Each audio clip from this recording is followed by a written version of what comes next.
Assalamualaikum warahmatullahi wabarakatuh.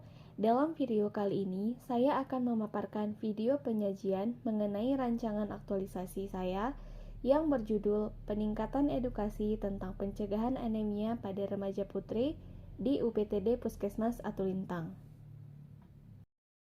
Sebelum membahas video lebih lanjut, terlebih dahulu saya akan menceritakan profil singkat saya. Nama saya Sri Maharani, peserta pelatihan dasar CPNS Kabupaten Aceh Tengah Angkatan 8 tahun 2023. Latar belakang pendidikan saya adalah D3 Farmasi dan saat ini saya menjabat sebagai terampil asisten apoteker di UPTD Puskesmas Atulintang Kabupaten Aceh Tengah. Aparatur Sipil Negara atau ASN memiliki peranan penting dalam penyelenggaraan pemerintahan yang berfungsi sebagai pelaksana kebijakan publik, pelayan publik, perekat dan pemersatu bangsa. Oleh karena itu, penting sebagai seorang ASN memiliki profesionalisme dan kompetensi yang memadai agar bisa menjalankan tugas dengan baik dan penuh tanggung jawab. Latar belakang dari pengangkatan judul rancangan aktualisasi saya adalah bagaimana meningkatkan pengetahuan tentang pencegahan anemia pada remaja putri sedini mungkin. Masalah kesehatan dan gizi di Indonesia pada periode 1000 hari pertama kehidupan menjadi fokus perhatian karena tidak hanya berdampak pada angka kesakitan dan kematian pada ibu dan anak, melainkan juga memberikan konsekuensi kualitas hidup individu yang bersifat permanen sampai usia dewasa. Timbulnya masalah gizi pada anak usia di bawah 2 tahun erat kaitannya dengan persiapan kesehatan dan gizi seorang perempuan untuk menjadi calon ibu termasuk remaja putri. Keadaan kesehatan dan gizi kelompok usia 10-24 tahun di Indonesia masih memprihatinkan. Data Riskesdas pada tahun 2013 menunjukkan bahwa prevalensi anemia pada wanita usia subur usia 15 tahun ke atas sebesar 22,7%, sedangkan pada ibu hamil sebesar 37,1%. Riskesdas pada tahun 2019 pula menunjukkan bahwa prevalensi anemia pada perempuan usia 15 hingga 24 tahun yaitu sebesar 32,8%, di mana artinya dari 10 orang remaja putri, terdapat 4 diantaranya mengalami anemia. Remaja putri yang menderita anemia ketika menjadi ibu hamil nanti akan berisiko melahirkan berat bayi lahir rendah atau BBLR dan stunting. Anemia gizi besi merupakan salah satu penyebab utama anemia, di antaranya karena asupan makanan sumber zat besi yang kurang. Asupan total zat besi pada anak perempuan usia 10 hingga 12 tahun yang menderita anemia hanya sebesar 5,4 mg per hari, di mana angka ini lebih rendah dari kebutuhan per hari yaitu sebesar 20 mg per hari sesuai dengan angka kecukupan gizi. Angka ini menunjukkan bahwa asupan total zat besi pada remaja hanya sekitar 25% dari AKG atau angka kecukupan gizi. Remaja putri pada masa pubertas sangat berisiko mengalami anemia gizi besi. Hal ini disebabkan banyaknya zat besi yang hilang selama menstruasi. Selain itu, diperburuk oleh kurangnya asupan zat besi tambahan, di mana zat besi pada remaja putri sangatlah dibutuhkan untuk tubuh untuk mempercepat pertumbuhan dan perkembangan. Pada masa kehamilan, kebutuhan zat besi meningkat 3 kali lipat karena terjadi peningkatan jumlah sel darah merah bagi ibu untuk memenuhi kebutuhan pembentukan plasenta dan pertumbuhan janin. Suplementasi zat besi berkaitan secara signifikan dengan penurunan risiko anemia.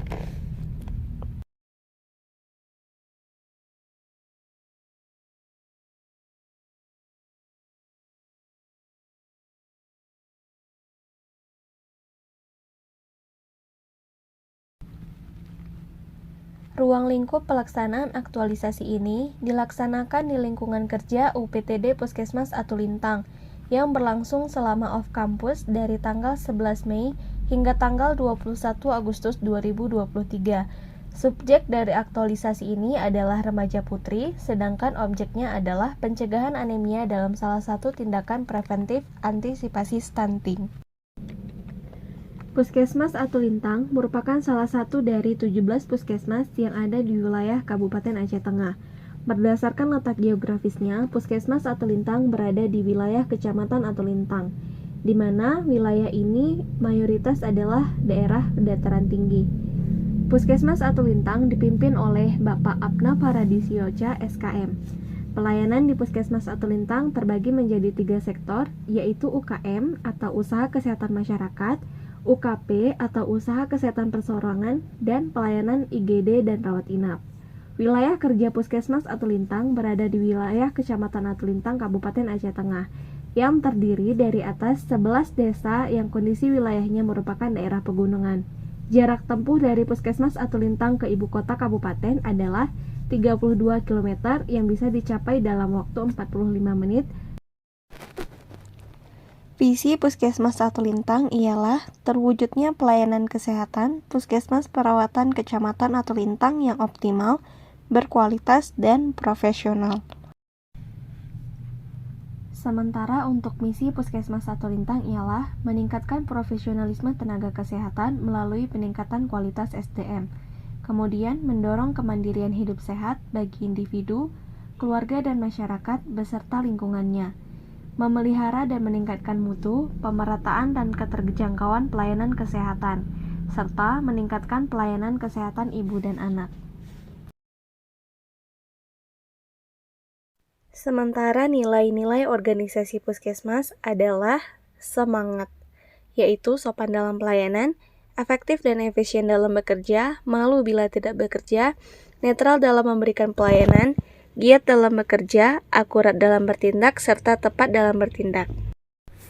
Beberapa identifikasi isu yang didapatkan di Puskesmas Atulintang diantaranya yang pertama ialah masih tingginya angka stunting di UPTD Puskesmas Atulintang dan kurangnya pemberian informasi pentingnya mencegah anemia sedini mungkin pada remaja putri.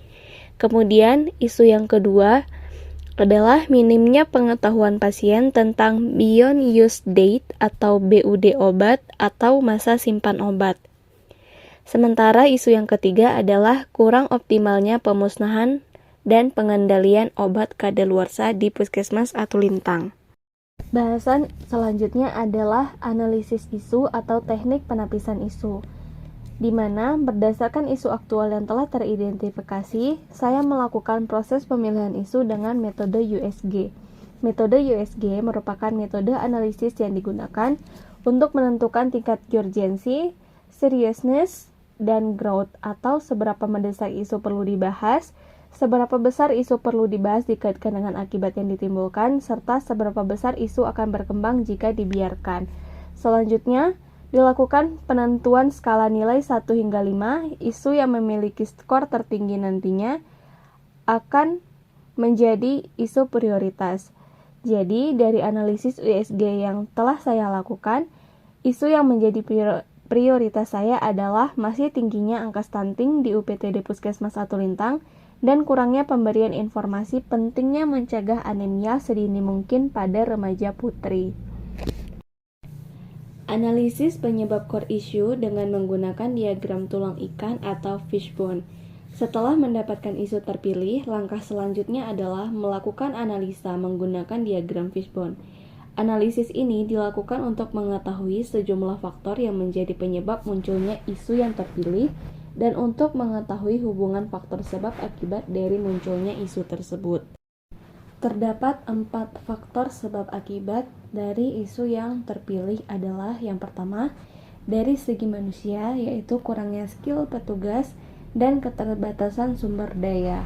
Kemudian, faktor metode, cara edukasi yang terlalu monoton. Dari faktor dana, itu adalah dikerjakan hanya saat ada dana BOK saja, jadi jika tidak ada, SPM tidak berjalan. Kemudian, dari segi alat, itu karena terbatasnya media edukasi yang diberikan, sehingga berakibat masih tingginya angka stunting di Kecamatan Atulintang, serta kurangnya edukasi dini pada remaja putri tentang konsumsi tablet tambah darah dan pencegahan anemia sedini mungkin. Rancangan aktualisasi unit kerja UPTD Puskesmas Atulintang. Isu yang diangkat masih tingginya angka stunting di UPTD Puskesmas Atulintang dan kurangnya pemberian informasi pentingnya mencegah anemia sedini mungkin pada remaja putri. Gagasan pemecahan isu yaitu membentuk tim Rematri Ceria atau Remaja Putri Cegah Anemia di Sekolah Menengah dengan judul Peningkatan Edukasi tentang Pencegahan Anemia pada Remaja Putri UPTD Puskesmas Atulintang di Aceh Tengah. Matriks rancangan aktualisasi. Terdapat 5 jenis kegiatan utama dari rancangan aktualisasi ini. Yang pertama adalah pembentukan Duta Percontohan Remaja Putri Mencegah Anemia atau Rematri Ceria dengan tahapan kegiatan, yaitu yang pertama mengunjungi sekolah menengah pertama dan menengah atas, SMP maupun MTS, kemudian SMA dan MAS di lingkungan Puskesmas Atulintang. Kemudian yang kedua, tahapan kegiatan yang kedua, membuat komitmen kerja bersama dengan pihak sekolah dan didampingi oleh lintas sektoral, lintas program, kepala puskesmas, dan mentor.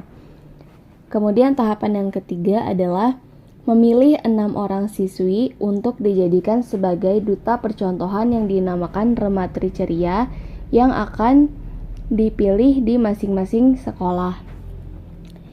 Kemudian mengesahkan tim Duta Rematri Ceria dengan SK secara resmi sebagai pendamping petugas dalam melakukan kegiatan.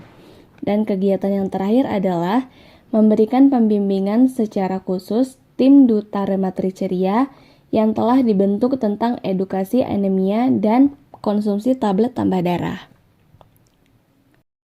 Kegiatan yang kedua adalah merancang dan menyusun buku saku dan leaflet yang di dalamnya berisi tentang anemia, keterkaitannya dengan stunting, serta pentingnya konsumsi obat tablet tambah darah atau tablet FE. Dengan tahapan kegiatan yaitu yang pertama, mencari dan mengumpulkan bahan untuk edukasi. Kemudian yang kedua, membuat desain output buku saku dan leaflet bekerja sama dengan tim desain. Mencetak leaflet dan buku saku, dan kegiatan yang terakhir atau tahapan kegiatan keempat adalah membagikan leaflet dan buku saku kepada para siswi remaja putri di masing-masing sekolah dengan output yaitu adalah hasil cetak buku saku dan leaflet, kemudian juga ada foto dan video. Kegiatan yang ketiga adalah melakukan edukasi mengenai anemia, konsumsi tablet tambah darah, pencegahannya, dan keterkaitannya dengan stunting pada siswi SMA dan SMP didampingi masing-masing Duta Rematri Ceria di sekolah masing-masing secara langsung. Dengan tahapan kegiatan yang pertama adalah mempersiapkan tempat pelaksanaan, kemudian membuat undangan dan membagikan jadwal kegiatan ke sekolah beserta MOU. Kemudian yang ketiga, pemberian materi kepada para siswa remaja putri di sekolah oleh petugas pelaksana dengan media PowerPoint dan media video, serta yang terakhir sesi tanya jawab. Kegiatan yang keempat adalah merancang pelaksanaan gerakan serentak minum tablet tambah darah. Dengan tahapan kegiatan yang pertama adalah membuat jadwal rutin minum obat para siswi dan kerangka acuan pelaksanaan kegiatan. Kemudian yang kedua, mengamprah ke bagian apotek untuk pengadaan tablet tambah darah. Kemudian yang ketiga, membagikan tablet tambah darah kepada seluruh siswi remaja putri didampingi tim Duta Percontohan, dan melakukan yang terakhir, tahapan terakhir adalah melakukan kegiatan minum obat serentak setiap 1 minggu sekali. Kegiatan terakhir yang dilakukan adalah pemantauan evaluasi kegiatan atau monitoring. Dengan tahapan kegiatan yang pertama adalah membuat form Google Docs sebagai media pemantauan patuh minum obat. Kemudian yang kedua, petugas memantau kepatuhan rematri atas penggunaan atau pengkonsumsian tablet tambah darah secara rutin setiap minggu. Kemudian yang ketiga, merekap data dan laporan, serta yang keempat, memantau setiap bulannya selama 1 tahun. Paparan yang terakhir adalah tentang jadwal kegiatan.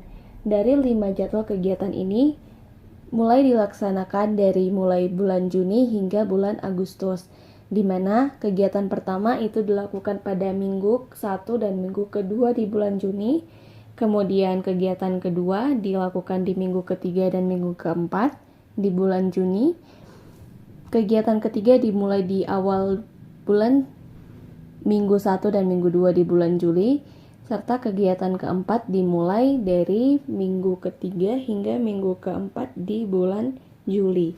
Sementara untuk pemantauan terapi evaluasi kegiatan sendiri itu dilakukan sejak minggu pertama dan minggu kedua di bulan Agustus. Demikian pemaparan video saya mengenai rancangan aktualisasi yang akan saya laksanakan. Lebih dan kurang saya mohon maaf. Saya ucapkan wassalamualaikum warahmatullahi wabarakatuh.